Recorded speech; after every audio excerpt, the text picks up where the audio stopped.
Hey guys, it's Leanna, and I'm here today to talk about Born a Crime by Trevor Noah. I know, it's nonfiction, and it's really not the kind of thing that I normally read or talk about on this channel. That being said, if you know me, like, personally, it's entirely unsurprising that I read this book, because I'm a big fan of Trevor Noah, and I have been a big fan of his since, I'm gonna sound like such a hipster, but since before he was famous. That's obviously not true. But I first saw him because I'm on Anglophile, so I watch a lot of British panel shows and British comedy and stuff like that. And I first saw him on a British panel show where he kind of just was a a comedian from South Africa who was being featured on British television, and he mentioned his upbringing, and he spoke some Xhosa, which I can't. Even the name of the language has a click in it, so I can't say it right. But he spoke some of that and was utterly charming and so well spoken. And then when he joined The Daily Show as like one of the cast, I was like, oh, it's Trevor Noah! And then he became the host of The Daily Show. Now everybody knows who Trevor Noah is. So obviously, I wasn't like his friend in high school. I obviously only came to know who he was when he was at least somewhat famous because he was on British television. All that to say, I've been a fan of his for a while. And when I heard he was publishing this book, I pre-ordered it. I got it immediately. And I've had the physical book and the audiobook for a long time because the book came out in like 2017, I want to say. 2016 maybe? 2016. This is the first edition. Anyway, all of that to say, this is a memoir of his childhood and growing up during apartheid in South Africa. And some of it I was like a little bit familiar with because he talks a lot about his background, his childhood, his upbringing in his stand-up comedy, and he weaves it in when he's discussing politics and whatever. That's his experience. So it's obviously relevant to the way he perceives what's going on presently in America or all this kind of thing. He's always come across as very well-spoken, very even-keeled, I want to say. That's one of the things I like about his comedy and his personality on The Daily Show. He's not one of those like in-your-face type people that's like really aggressive all the time and really, you know what I mean? Like he comes across very calm and collected and well-spoken, and like he's put a lot of thought into what he's saying. And so I imagined that his book would also reflect that, and it does. And the audiobook is read by Trevor. So if you like audiobooks, I recommend the audiobook because, for one, it's a memoir, so he's telling his own story. So who better to tell his own story than himself? But also there's so many instances where people are speaking like various African languages, which I would have no idea how they're supposed to sound or how to read them. And he speaks them all so fluently. So it's not like you couldn't read this book not knowing those languages, and like you couldn't read this book. It's not like it's written in those languages, but hearing him speak those languages, I very much enjoyed and I think added to the experience. And it's not something that I'd be able to understand or experience reading it myself because I don't know. He doesn't just speak African languages. He speaks German, he speaks Spanish, he speaks a bunch of different languages. So he's not just well-spoken, but he's internationally well-spoken. This book was too short. That's my only complaint about it. But that said, brevity is its own art, and that's one of the top things I praise Neil Gaiman for, is his brevity. And so Trevor Noah, this isn't filled with like a bunch of fluff and unnecessary filler. It's really to the point, and he tells the stories that he wants to tell, and they all kind of connect in some of it's not entirely chronological. It's largely chronological from very young childhood to young adulthood, but he does jump around a bit because he kind of organizes things by theme or where they're appropriate, or brings in anecdotes that later become relevant, or he organizes it in a way that makes sense according to theme as well as his age. And this is just such a good book. I expected to like it. I thought it would be good because I really like Trevor Noah. Knowing what I know about his life, I figured it'd be interesting to hear about how he grew up, knowing that being half Black, if you don't know, apartheid, it was illegal for Black people and white people to marry and to have children or anything like that. And his mother is Black and his father is white. So his very existence is illegal. That's why it's called Born a Crime. So I knew that about him, and I knew that about his sort of origins, so to speak, because I'd heard him, I don't want to say make that joke, but he had referred to himself as having been born a crime before. So when I heard that's what he named his book, I was like, oh, that makes sense. That's really appropriate. But there was just so much more to his. I imagined a story about somebody living in impoverished circumstances and having to hide from the law, and that's all I really anticipated going into this. But there's just so much to what South Africa was like, and I don't know anything about it. This is pretty much my first experience learning about it, which, brief aside, America's school education system is so inadequate, because I don't know anything about South Africa because it wasn't taught in school. It wasn't even taught in university. I'm ashamed that I don't know about it, but also it's not my fault.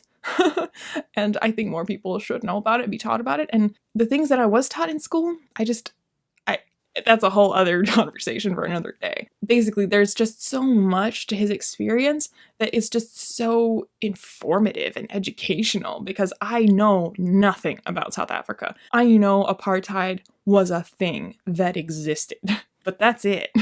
I didn't really even know when it started, how it started, when exactly it ended, how it ended. I just kind of vaguely am aware that apartheid is a thing, and kind of vaguely what apartheid was about, but that's it. And now, I wouldn't say I'm an expert on it, but so much of this was so illuminating. And there's a part in the book where, let me put this down, he talks about a friend of his whose name was Hitler, and he's a black guy in South Africa. His name was Hitler, and he is going to be telling a story. He's about to tell a story that has Hitler in it, but it's important to note that his name is Hitler. So he takes a moment before he tells the anecdote to discuss, one, yeah, his name is Hitler, and two, that's not at all uncommon in South Africa, that there's a lot of guys named Hitler, and why that is fine, or it's actually it's really indicative of your Western view of things, that you would gasp at that. And if you think of it from their perspective, it isn't actually strange that that's occurred.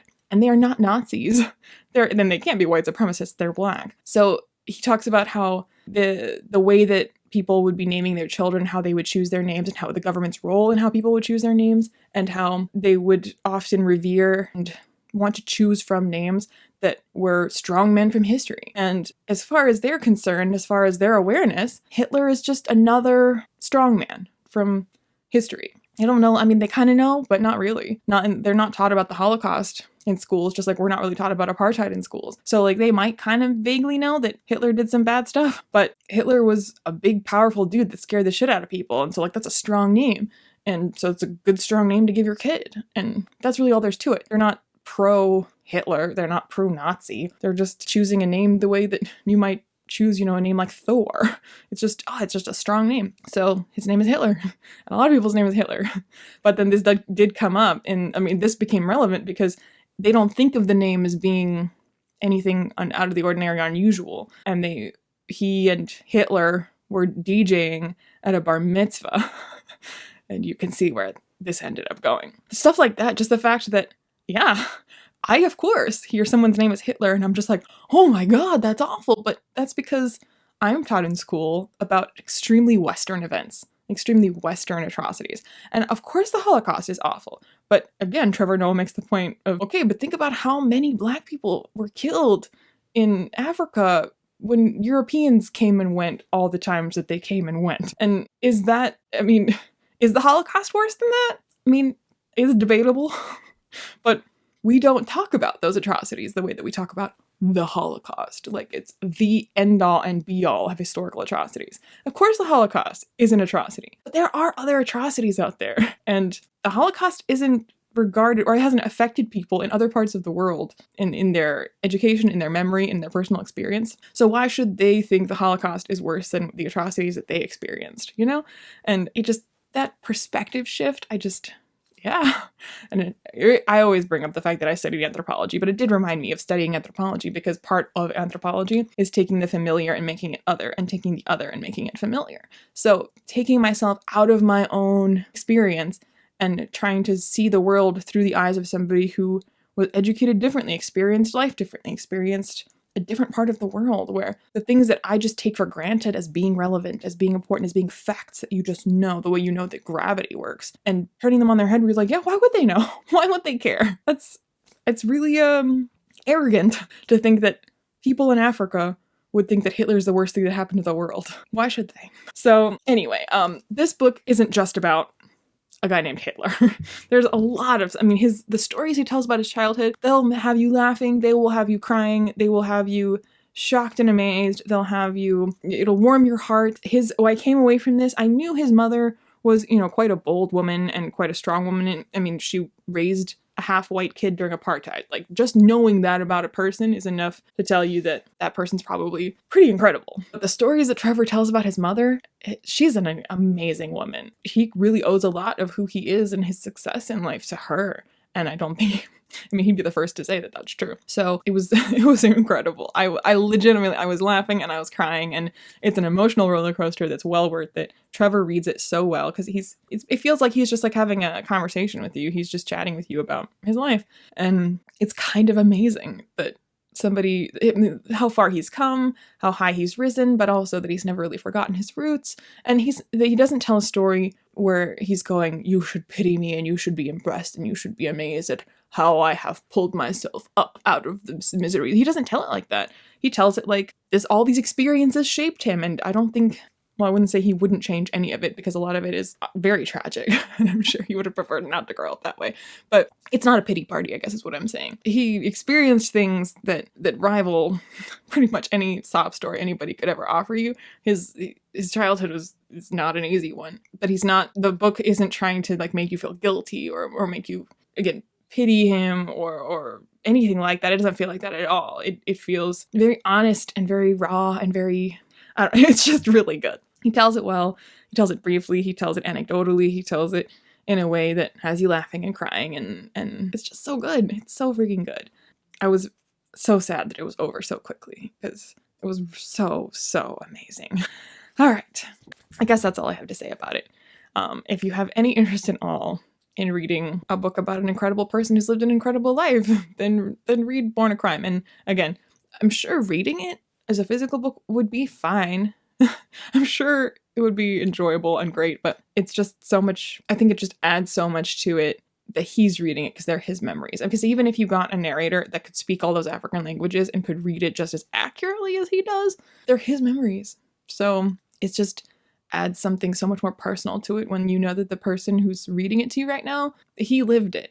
It's not a story. That's his life. So I highly recommend the audiobook because it feels like a privilege to hear him tell his own story and to share it with us. Let me know in the comments down below if you are a big fan of Trevor Noah like I am. Even if you're not a big fan of his comedy, I think the book is still worth picking up because stand-up comedy is something so different from an honest examination of one's own life. So if this isn't a humor book, this isn't filled with his stand-up and jokes. Obviously there's some humor in it, because some of the circumstances of his upbringing are just humorous in and of themselves in a dark way. So there's naturally, just as life naturally has comedy built into it. But it's not a comedian's book. It's just a memoir. So pick it up is what I'm saying. I can't imagine anyone not getting something out of this book. Whatever your feelings are about his politics or his comedy or anything like that, I highly recommend it. If for nothing else, it will just open your eyes to a completely different perspective and make you question all the things that you just accepted and took for granted as positions, as knowledge, as facts. Not that those facts aren't true, but just their importance, their significance, or where their bearing on your worldview. Yeah. Again, let me know in the comments down below your feelings about Trevor Noah, about memoirs in general, about apartheid. If you want to tackle that in the comments, I guess go ahead. Let me know anything and everything. I post videos on Saturdays, sometimes Wednesdays. So like and subscribe. And I'll see you when I see you.